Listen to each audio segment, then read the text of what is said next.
Everybody all right? Yeah. All right. Hey, you killed it. You killed it. Look, if they wasn't in that room next door, I know you had your videographer with you. They gonna see it on LinkedIn, right? Absolutely. We have LinkedIn in the building. So you trying to boost up your views? This is your girl right here, okay? I'm gonna put you on the spot. Well, look, y'all, I'm excited to be here today. We have an amazing panel right here of professionals, and I mean, this is just an esteemed opportunity right here. So this is my first time moderating marketing for the Culture Summit, and this is the 2024 edition. So I'm glad that you all are here in this building right here. Give yourselves a round of applause. It's not about us, it's about all of us. There you go. There you go. Perfect, perfect. So this right here is sponsored by Onward Search, a specialized workforce solutions provider that empowers creative excellence, brand engagement, and digital innovation. I want to welcome you all to Navigating Your Role, the Corporate Catalyst panel. And we have some amazing guests right here sitting on this panel. A little bit about myself. My name is Ryan Carron. I'm a senior training specialist with AT&T. AT&T stands for at this time. So probably a few days ago, y'all had an outage at that time. But and probably about a month ago, we had another outage at that time. But we're working on it, y'all. So don't hold it against me. Don't charge it to my head, charge it to my heart. It's gonna be all right. Everybody had an outage. Everybody had an outage. But you know, one of the things that I do is I specialize in facilitation, delivering content to all our top talent in AT&T, primarily in the Houston area. I'm also a community engagement specialist at AT&T as well, so anything dealing with stuff in the Houston area, I take care of that. All right? So we do some amazing things. But I want to introduce you guys to my panel right here, and I have Mr. Derrick Walter. Mr. Derrick Walter, he is managing consultant from Concise Talent Consulting. Glad to have you, sir. All right. A round of applause. There you go. I love the hair, man. I wish I had yours. I'm going to get there one day. You see the man units? Yeah, I might give him one. I'm going to get the backwards south side fade. They call it a north side. I can have the back here faded in. I'm going to get there one day. But at this time. At this time. Absolutely. Absolutely. Thank you so much, sir. We have Kevin Moses, Senior Global Marketing Manager with Microsoft. Wow. We have some big dogs in the building. Glad to have you. Absolutely. We have Ms. Sonya Hightower, AI consultant, AI for academia. Wow. So that keynote was just for you. That's amazing. That's amazing. And we also, we all have met Miss Alexandria Williams, yes. Right? From Director of Marketing for Dallas Mavericks for Merchandising Partnerships. That's right. Look at that. Look at that. There you go. Speak it. Tell the world. All right. Good deal. Good deal. Well, I just want to go ahead on and start off with Sonya right here. You're closest to me. You know, like I mentioned, the keynote was amazing. You know, that was your baby. Right? I know you took pictures and you was like, hey, send me that framework. I need it. So I have a question for you. What are one or two ways that AI is disrupting the education industry? You know, I am a corporate educator with AT&T, so I'm dealing with adult learners all the time, and I'm dealing with adult issues. You know, I may have learners that have ADHD, undiagnosed. I may have learners that have undiagnosed dyslexia. It happens, right? And for me, it's important for me to be empathetic to the way of learning for all individuals. I've leveraged AI within my own organization and built use cases for my own organization, right, to combat those issues and be a disruptor in that space. Well, one way that AI is becoming a disruptor in the education space is it's what I call now the great equalizer, right? Now, before, my primary job, I am a teacher. Okay. About two retired issues. I am a teacher. What I see in the classroom, even in the corporate space as well, because it's the same thing. It's the same students. Just because you become an adult doesn't mean that your learning disability or your learning style changes. It just transfers from being a child to being an adult. So you see the same thing in the corporate space that you do in the classroom. With AI now, what we can do is level that playing field. there are chatbots and things I think I've built at this particular point, about 370. Oh, wow. About 100 of them are primarily for education. And it's things like our kids don't get a chance to learn because the landscape for education has changed. So our kids, when we say our kids can't read and they can't write, and that translates into the business space, they can't read and they can't write because it has not been taught. Because when the educational space changed to focus on standardized testing, those little things like knowing how to punctuate a sentence and knowing the difference between a noun and a verb, all those things just disappear. So with AI now, what you can do is build a chatbot now that teaches that child what a noun is, what a verb is, how to recognize parts of a sentence, how to write a story, because there's a way that you can use this beautiful tool to create a system that helps the children write, you know? So it'll give them the beginning of the story, the kid has to fill it in, then it'll say, okay, well, what about this character? Tell me about their traits. Well, I don't know what a trait is. Okay, a trait is so-and-so and so-and-so and so. So what is the traits that this character has? So now that translates in the business sense, where you may have a meeting where I need something done. I need you to do what it is you say that you can do for me, like right now. But I need you to write this email sequence for me, right? But I have no idea what you're talking about. Right now, what you can do is AI can now build that entire email sequence for you from beginning to end. It can launch programs, it can launch sponsorships, it can be a fantastic tool. And so that's why I call it the great equalizer, because now our babies, our black and brown babies have always been here when it comes to education, right? You have the other group that's here and the group that's here.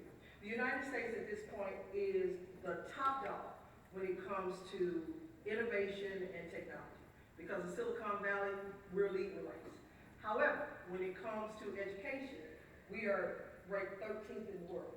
You have places like China, South Korea, all these places who have already integrated AI into the classrooms. Here, you can't even get it in the classroom. The kids are blocked from it because what people fear, what they don't understand, they fear, and what they fear, they block, right? So only 13% of the classes in the United States are even using, the schools are even using AI, and for maybe over 50% of that are in the more affluent areas.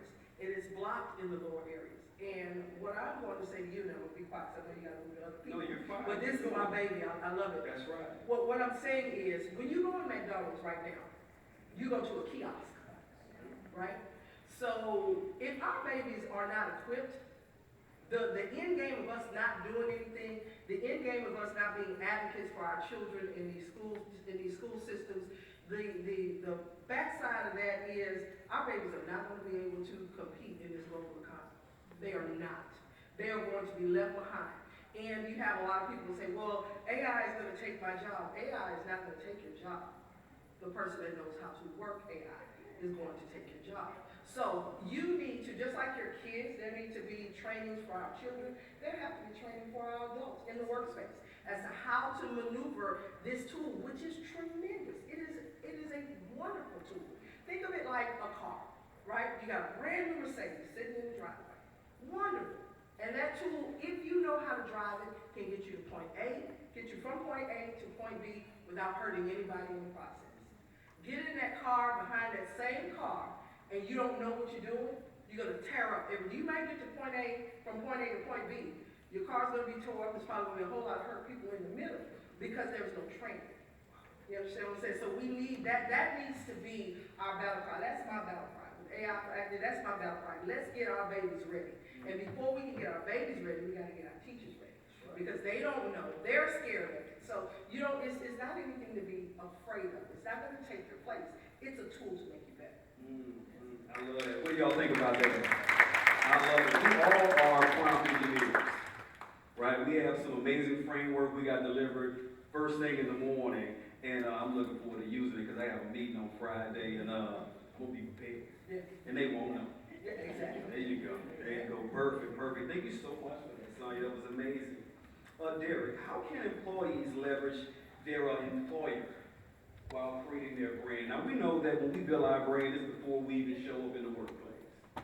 You know, it's that resume that I just put together, right? So how can I leverage my employer, and how can I build that brand before they even see me?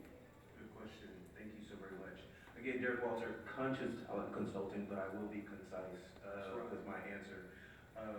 So in talent acquisition and recruiting, one of the biggest things that I start whenever you're looking for a new job or looking to elevate yourself in your current job is to tell the story. In the marketing world and always be selling world and the presentation world, you really have to tell the right story, and we're storytellers here.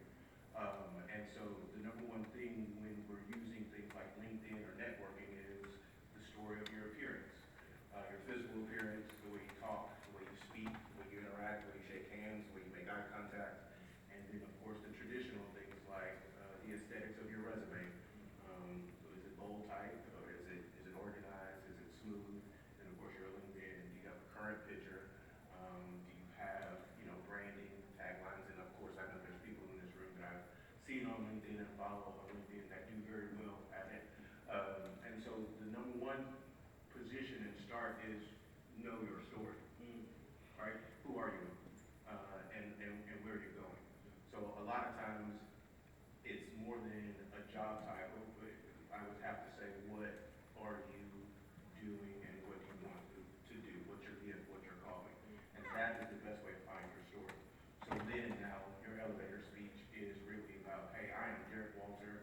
I'm here to support the people in the growth to make sure that disenfranchised, underutilized people find their way in the marketplace. They feel belonging, that they make an impact, that they are seen, and utilizing my network and my position on the job to make sure that happens.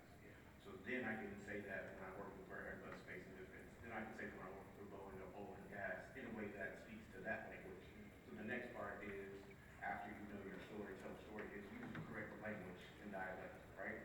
So if I'm talking to a hiring manager, if I'm talking to a marketing person, if I'm talking to someone at BAM, happy hour, or whatever else, I know now that I need to code switch or use a different dialect or mirror my conversation to match what that person can hear so that I can get to the next level, so I can move the needle.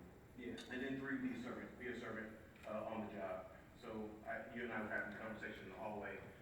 Once you are in the marketplace, once you have a job and you're looking to move to the next level, or even on an interview, really understand what's needed, what can you do, what's available to you, and how can you answer a problem so that then you can move forward and someone say, that's the person that I want, or that's the person that's going to solve the problem that I have, or that's the person that has the personality and the know-how, or the gumption to get stuff done. So again, tell that story, know what the story is, be very mindful of the conversation that needs to happen and how to speak that conversation, and then number 3, be a servant.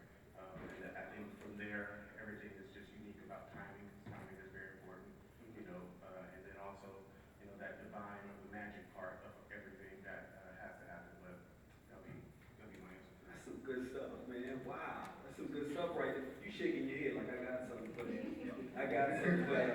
So would you like to expound on that as well, Alexandra? Oh, me? Yeah, Yes. yeah. I'll wait for my question. Oh, okay. It was amazing liquor too. Yeah, I love it too. But that's fantastic. I mean, you named some real good points right there. And I hope you all are in here taking notes. Because these things that these gentlemen and this lady or these ladies right here are speaking about are tools that we can use in our day-to-day. Right? It's tools that we can use. I'm learning as well as you all are learning at this moment right here. So that's amazing. Thanks for adding that.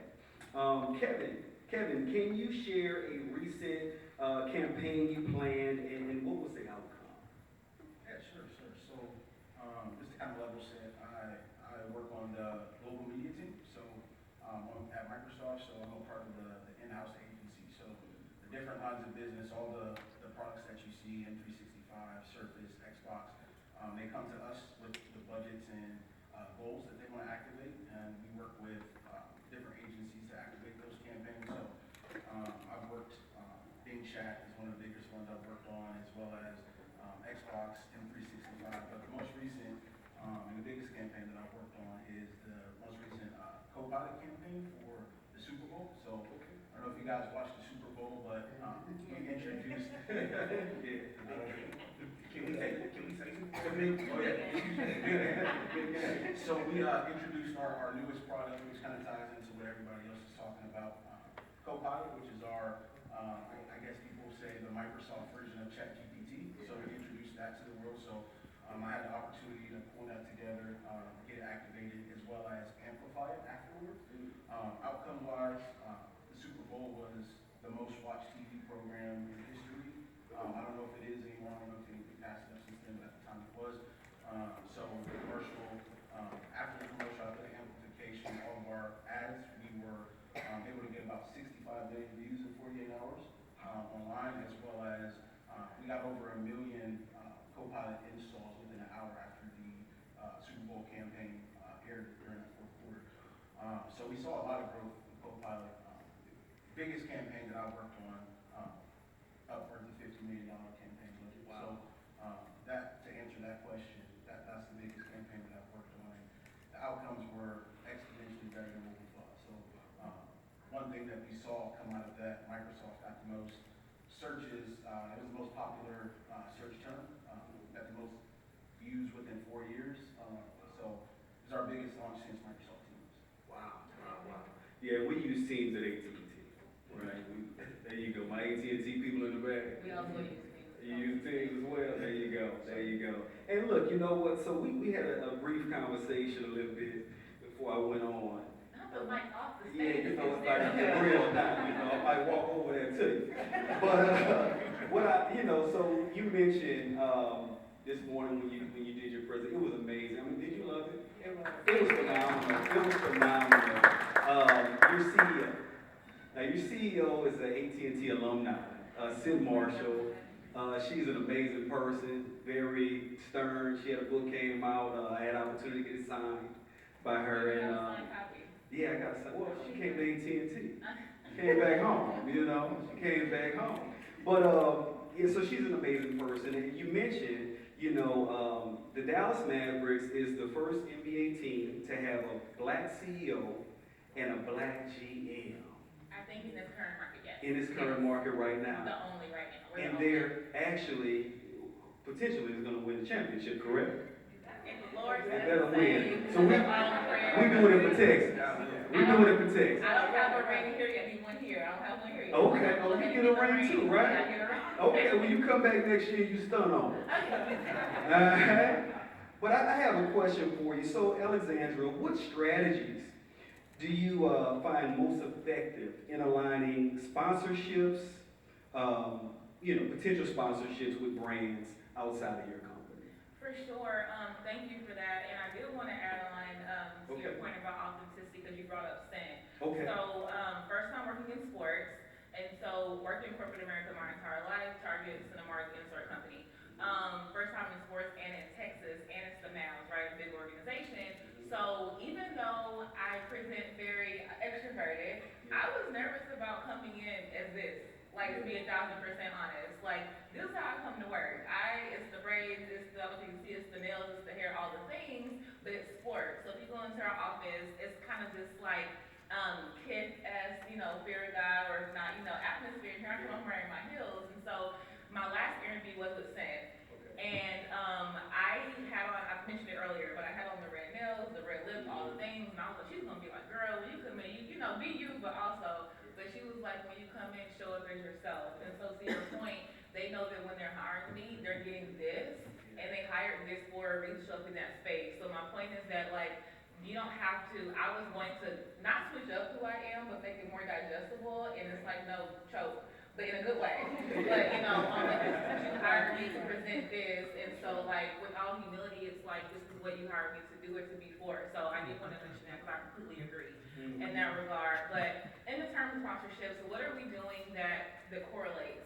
So, for example, we have a podcast that we have, it's called Top Shelf, presented by Hennessy. And so the subject matter, our host is our former players. And so it's kind of like when Hennessy came to us, it's like, how can we show up to get what you're already doing? So Hennessy does different like brand conferences across different cities. They partner with like Togetherland Festivals, we were just adding different things. So it's kind of taking what that sponsor is already doing and do we match? because all partnership is not good partnership. So it's like, do we correlate in that regard? We're also in talks, well, I can't, never mind, NDA. We're in talks with, Nobody's in we're here in talks right with some now. other companies, and when they present what they wanna do, when they show what their goal is, I'm like, how do we show up for you? So when I was interviewing for this role transparently, they were like, you need to pitch a company that is focused on Gen Z, that they resonate with, and how we can partner with them. It's the NBA, this before Skims came on, this is before all the things. My pitch to all of our C-suite MVPs was Fenty Skin. It's not a common, I was like, we're gonna go in and go home, but my thought was behind it was because of the Super Bowl performance the year before, and then also men's skincare is so huge right now, and it's the NBA. So I was like, they don't show up at Sephora, Target is now Ulta, Fenty Beauty has a Target, like all these like connectivity points. And so thinking about the brand's mission and goal, and then how we're partnering with them if it matches. Not just saying, we're the match what we wanna do, no, what do you want, it doesn't make sense. That's right. That's dope, that's dope.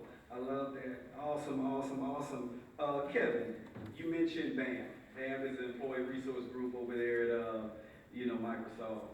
And at AT&T, we have a litany of employee resource groups. I want to attribute my successes that I have at AT&T to a lot of the employee resource groups. How have they affected you? How have they aided in your growth and development at the company and just previous companies you worked for? Yeah, definitely. And kind of build on what she said about being yourself, just seeing other people when you look outside looking in, you're thinking Microsoft, this big company, yeah, I mean, this certain person. But going into BAM and just having those conversations with people who are levels above me, levels below me, even with me, just being who they are, having the same common conversation, just made me more comfortable with being myself in the workplace. And like she said, that's what they hired me for, like my charisma as well as I'm known as the chaos catalyst on the team, the entire media team. As you know, with the AI going on, there's crazy things going on with budgets, there's crazy things going on with campaigns, budget cuts. But I'm known on the team as the calm, keep everyone calm. So going in BAM and just seeing people who look like me, who's been with Microsoft for 20 plus years, seeing how they dress, seeing how they talk, just being themselves made me a lot more comfortable. When I first started, to be honest, I had imposter syndrome a little bit. I didn't think I belonged. I thought I kind of got lucky. But seeing seeing everybody else in that room, and we have that common dialect, that common talk, we can kind of talk off the record. We talk the same. They're not, stuck up or uptight. They're just very loose in themselves. So I say that's the biggest benefit that I saw from BAM is just seeing people who look like me, talk like me, belong. So it's changed imposter syndrome completely. That's right. So that's the way I am. Wow, I appreciate you sharing that because, like you said, finding someone that looks like you, that can speak the same language as you, off the cuff. Understand we have a level of decorum that we have to keep up with in the workplace, but having that off the record conversation to say, hey, you know what, you look like me 10 years ago. I want to help you, whatever I can do to help you. And understanding that mentors may be seasonal. I may have a mentor for this season, for this month, for 6 months. And then I have to move on because I have to be very respectful of that individual's time. So that follows up to this next question I have, and this is for the panel, and we'll go on, we'll start from Sonya. How important was it to have a mentor in your life, in your career journey, to get you to this point right here? I would say that is paramount. If you want to get in a room, you need to get with the people that are in that room so that they can show you the path to get where you need to go. And your mentors do change with seasons. I don't have the same mentor today that I had starting out. I just hooked up with another mentor that's going to take me to the next level because each one has a certain job for me. It's going to take me to a certain level. So making sure that you have someone that has walked the path that you have walked so that they can get you where you need to go. Don't be afraid to ask questions. They understand the pitfalls. They know exactly where you're going to fall. They know where that hole is. Listen to them. I know that sometimes we want to feel like, myself, I had to check myself in the beginning. I've been teaching for 20 plus years. right? So I'm like, Give a okay. round of applause, y'all. We love our teachers. Give a round of applause. Thank you, but I'm like, okay, so I know how to teach this kid, I know how you can, my numbers are up there, my kids are moving. But then to be in a room that say, okay, well, yeah, your kids are moving, and that's good that they went from point A to point B, but Z is down there. So are you just gonna hold them here because you don't know how to get them there, or are you gonna listen to me so I can show you how to get them there?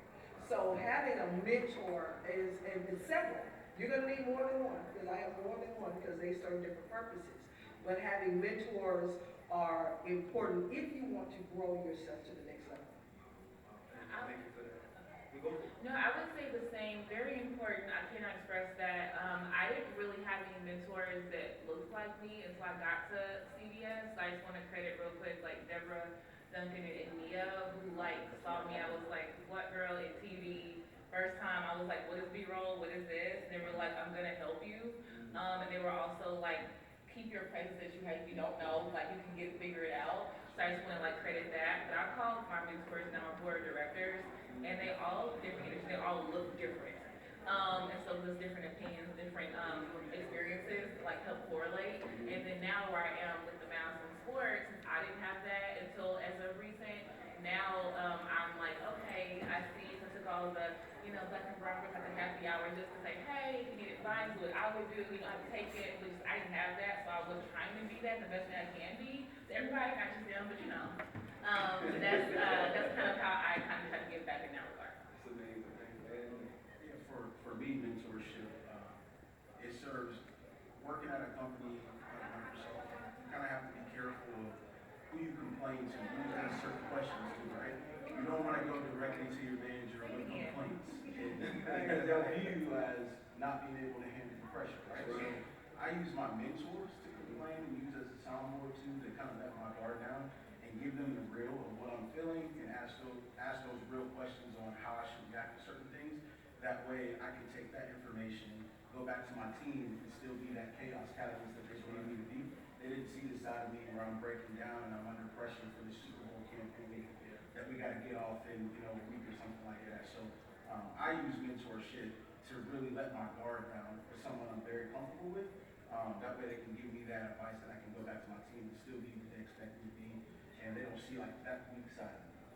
So that's what I use for mentorship, and then to kind of build on what she said, being a mentor is very big to me as well, because coming up in this industry, I didn't have a mentor. There was nobody who was kind of in my lane. I have a sister who's in Microsoft as well, but she's completely in the data side, so she builds data centers. So I didn't have really anybody in marketing to kind of help me get to the next step, so I kind of had to do it on my own. So I make it a big priority for myself to help other people be what I did not have. And that kind of fulfills me. So I use mentorship for one thing, and I also like to be a mentor to people since I did. Love that. You ready? I know you got something for me. I'll hold the anchor down. Come on down. I appreciate everything that the panel said. First, giving them credit to be here. I feel like I need to do it. I think mentorship, I think everyone hit on everything that I was thinking at the same time, but mentorship is an art and it's community-based. So yeah, I got to be concise here. Let me wrap it up. So yeah, pretty much two-way street. Always be giving, so be a mentor and get a mentor. I like the diversity of mentorship. If you're just getting one dialect, one thought process, then you're not doing yourself service. So a random set of mentors with random thoughts at different levels, and then also give back, because we know that as we are giving and teaching, we're learning so much in return. So it's a two-way street. I love that. Do we have time for questions? We're out of time. Well, look, if you all do have questions, right, you can hit all these individuals up on LinkedIn or any social medias you all have to plug. I know y'all have many of them. But I just want to appreciate you all sitting in on this. How did y'all enjoy it? Well, again, I want to thank you all for gracing this panel right here. This was an amazing opportunity for myself and you all as well, I figured. But I want to thank you all, and let's take a picture before we leave. As they take their picture, we will give them gifts, because guess what, y'all? It's time to eat. Amen. Y'all That's why you rush hungry? me out of here. Huh? Y'all ready to eat? All right, amen. All right, DJ, let's start getting some good eating music going on. I know I told you at the beginning of this program, we're going to ignore the time, and this is why. We're about to have a working lunch, ladies and gentlemen. So we're going to ask you all, we're going to, as this session is breaking out, they're going to move this way, you guys are going to move towards the food, and then we're going to all gather here, and we're going to have a presentation entitled Breaking the Fourth Wall, where our ladies and gentlemen behind the scenes will tell us how we all got this to be where we are today. So please, get up, DJ, start playing the music, because I'm going to start singing, but it's going to be an angry song because I'm hungry. So, DJ, give us some eat good food music, and y'all please go and enjoy some food. Who catered the food today? All right, we got some good Jamaican food, authentic food, and please go eat. I'm about to start singing.